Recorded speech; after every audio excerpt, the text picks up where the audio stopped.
మరణించిన నేత్రదానం చేయవచ్చు.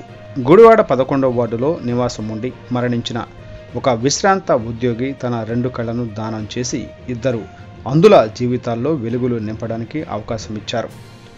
గొట్టిపాటి విజయబాబు అనే విశ్రాంత ఉద్యోగి 81 ఏళ్ల వయసులో గత ఆదివారం అనారోగ్యం కారణంగా మృతి చెందారు.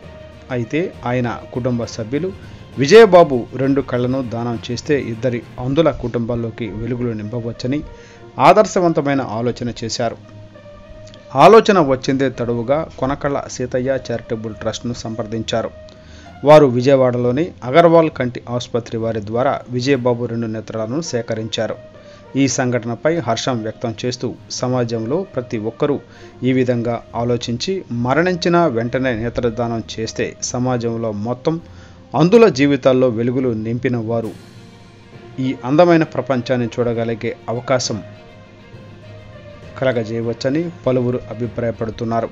Yes Venkateswara Rao, incharge Today TV, Gudivada, Krishna జిల్లా.